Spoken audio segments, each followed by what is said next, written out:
এই দুনিয়াটা কারো চিরস্থায়ী ঠিকানা নয়। তিনি এখানে পাঠালেন কেন? আল্লাহ রাব্বুল আলামিন আমাদেরকে একটা বিশেষ দায়িত্ব দিয়ে পাঠিয়েছেন। সেই দায়িত্বটা আমরা পালন করি কিনা তা পরীক্ষা করবেন। আল্লাহ রাব্বুল আলামিন আমাদেরকে কি দায়িত্ব দিয়ে পাঠিয়েছেন? আল্লাহ রাব্বুল আলামিন বলেন, ওয়া মা খালাকাতুল জিন্না ওয়াল ইনসা ইল্লা লিয়াবুদুন। মানব দানবকে একমাত্র আমার ইবাদত করার জন্য সৃষ্টি করেছি। আর ইবাদত করার সময় হিসেবে আল্লাহ রাব্বুল আলামিন আমাদের দুনিয়ার জীবনকে নির্বাচন করেছেন। আল্লাহ রাব্বুল আলামিন বলেন, আল্লাযী খালাকাল মাউতা ওয়াল হায়াতা লিয়াবলুয়াকুম আইয়ুকুম আহসানু আমালা। দুনিয়াতে তোমাদেরকে একটা সীমিত জীবন দিয়ে এবং জীবন শেষে মৃত্যুকে অবধারিত করে রেখেছি। এখানে পাঠিয়েছি তোমাদের আমল পরীক্ষা করার জন্য। আল্লাহ রাব্বুল আলামিন অন্য আয়াতে বলেন, ওয়াস্তাখলিফাকুম ফিল আরদি ফায়ানজুর কাইফা তা'মালুন।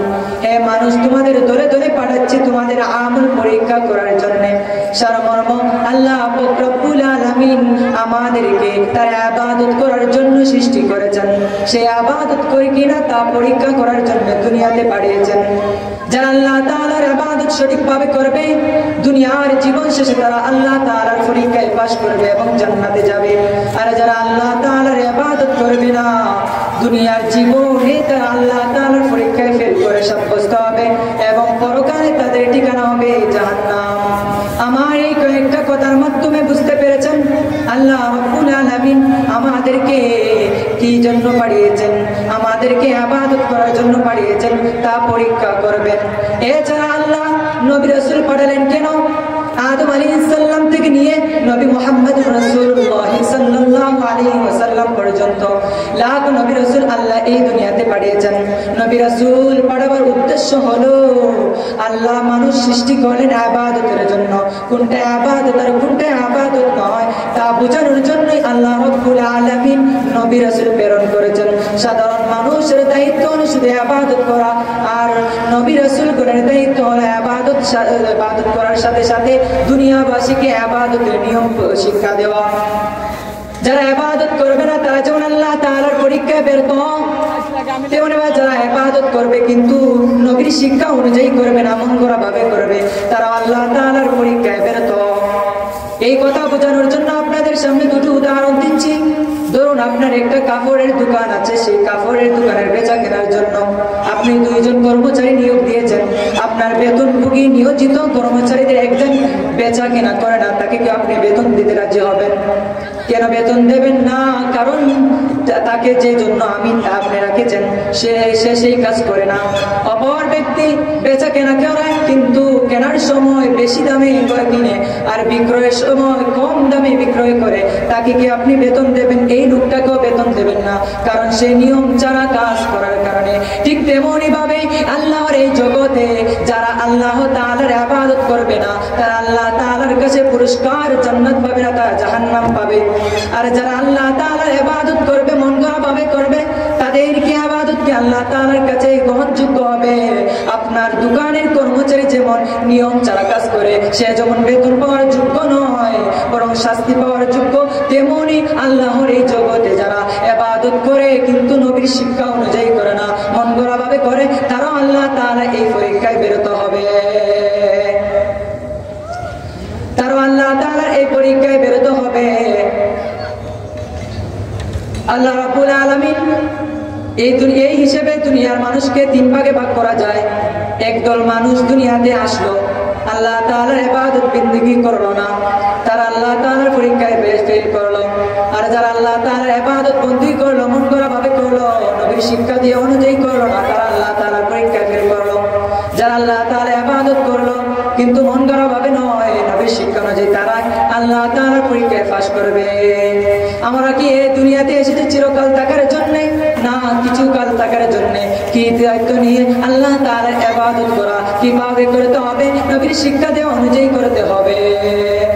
আল্লাহ রাব্বুল আলামিন আদম আলাইহিস সালামকে দুনিয়াতে পাঠার সময় এবং হাওয়া আলাইহিস সালামকে দুনিয়াতে পাঠার সময় বলেন, কুল্লা বিতু মিনহা জামিআ ফাইম্মা ইয়াতিয়ান্নাকুম মিন্নি হুদা ফামা তাবিয়া হুদায়া ফালা খাউফুন আলাইহিম ওয়া লাহুম ইয়াহজানুন।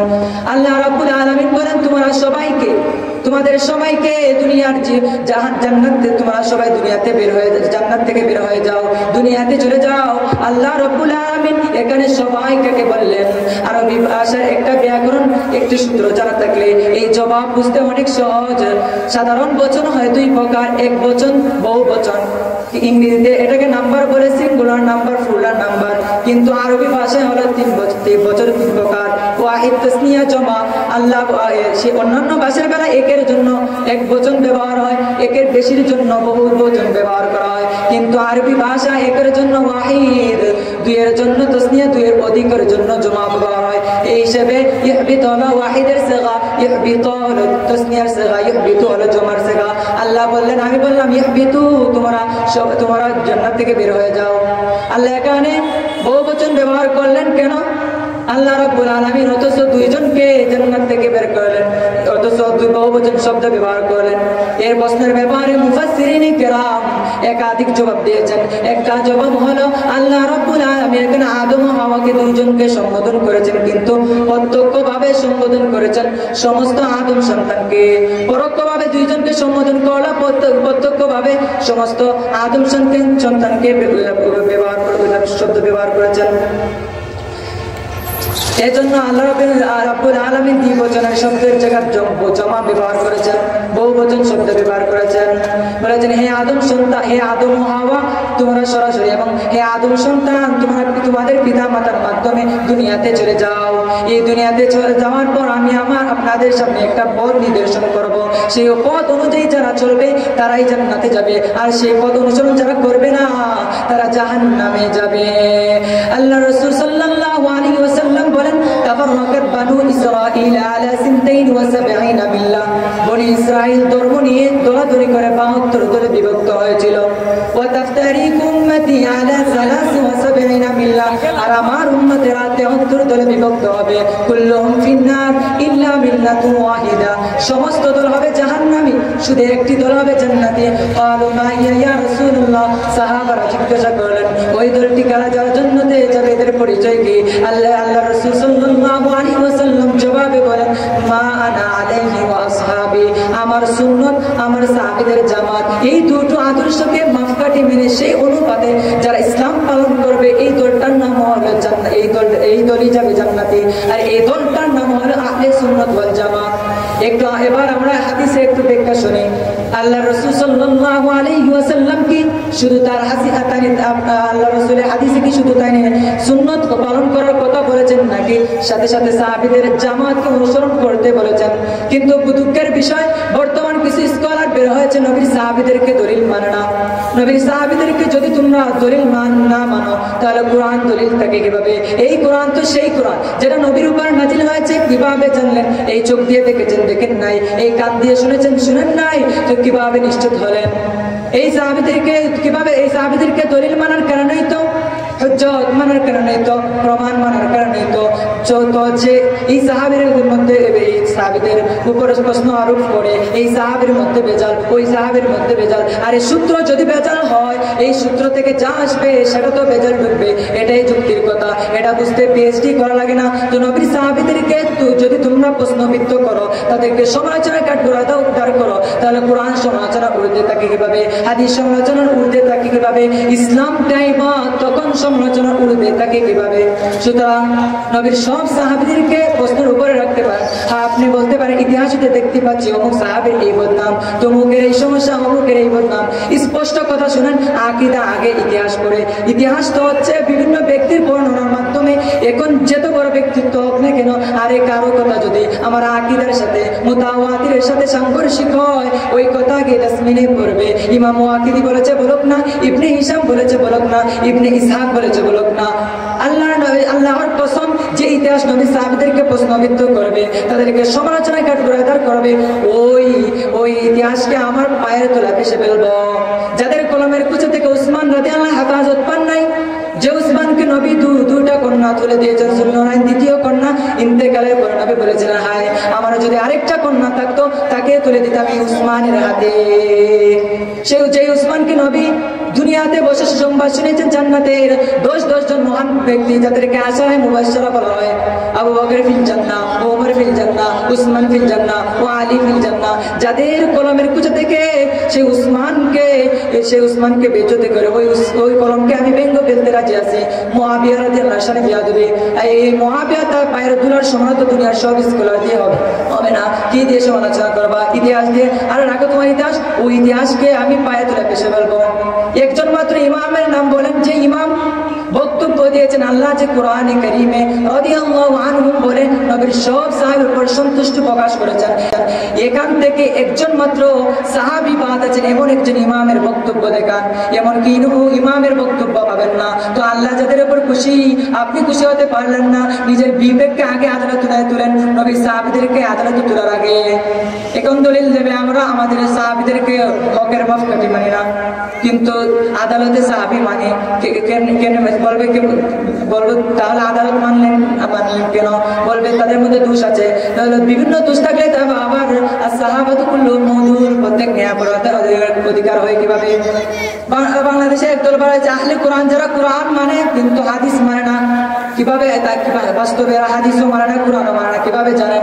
কোরআন মানতে চাইলে হাদিস মানা লাগবে, হাদিস মানতে চাইলে কোরআন মানা লাগবে। একটা আরেকটার সাথে কঙ্কাঙ্গি ভাবে জড়িত, কারণ বহুত কিছু এমন যেটা এর ব্যাখ্যা ওইখানে দিয়ে রাখা হয়েছে। এখন যদি বলে কোরআন হাদিস মানি না, জীবনে 2 রাকাত নামাজও পড়তে পারবে না। এই যে নামাজের তাকবীর তাহরিমা থেকে নিয়ে সালাম পর্যন্ত প্রতিটা বিধান কোরআনের গোটা কোরআন আলহামদুলিল্লাহ আলিফ থেকে মিনাল জিন্নাতি ওয়ান নাসের সিন পর্যন্ত পুরো পড়বেন, কিন্তু এর আলোকে নামাজের তাকবীর তাহরিমা থেকে নিয়ে সালাম পর্যন্ত প্রতিটা বিধান বের করা যায়। আমাকে এনে বুঝাবেন। তো আকিমুস সালাতের উপর আমল করতে চাইলে হাদিস লাগবে। কুতিবা আলাইকুমুল কিতাল, জিহাদের উপর আমল করতে চাইলে হাদিস লাগবে। হাদিস দ্বারা কোরআন মানবা কিভাবে? আল্লাহ নিজেই বলেছেন নবী তোমার উপর কোরআন নাজিল করেছে, জানো কেন? লিতুবাইয়িনা লিন-নাস, তুমি ব্যাখ্যা করে দিবা কিভাবে? হাদিসের মাধ্যমে ব্যাখ্যা করে দিবে বলে কোরআন নাজিল করেছেন। হাদিস মাইনাস করলে কোরআন তাকে কিভাবে? আরেক দরবের হয়েছে যে হাদিস মানি খবরে ওয়াহিদ হাদিসও মানি, কিন্তু সাহাবীদের আমল মানি না। যখন সামনে রমজান মাস আসছে 20 রাকাত মানি না, এটা হলো বেদাত। 8 রাকাত মানি, এটা হলো দাত। বাকি সব হলো বেদাত, এগুলোর কোনো দাত নেই। দলিল কি? একটা মাত্র হাদিস দেখাও যেখানে আল্লাহর নবী 20 রাকাত করেছেন, আরে ওইটা পড়ে 2টা প্রশ্ন চইলে তোমার সব আপত্তি খণ্ডন হয়ে যাবে। তুমি আমাকে একটা মাত্র সহিহ হাদিস দেখাও যেখানে আল্লাহর নবী পুরো মাস জুড়ে নিয়মিত তারাবিহ পড়েছেন। নবীর সহিহ হাদিস সামনে রাখলে তো তুমি তারাবিহ পড়তে পারবে না। ওইটা বাদ। নবী পড়েছেন কয়দিন, তোমরা পড়ো কয়দিন।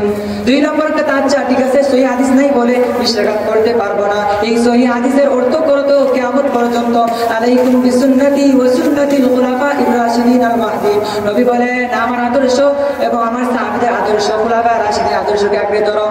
অন্য হাদিসে বিশেষভাবে 2 জনের নাম আছে, ইকতাদু বিল্লাদাইনি মিন বাদি, আমার পর যে 2 জন আসছে তাদেরকে তোমরা অনুসরণ করো, আবু বকর ও ওমর।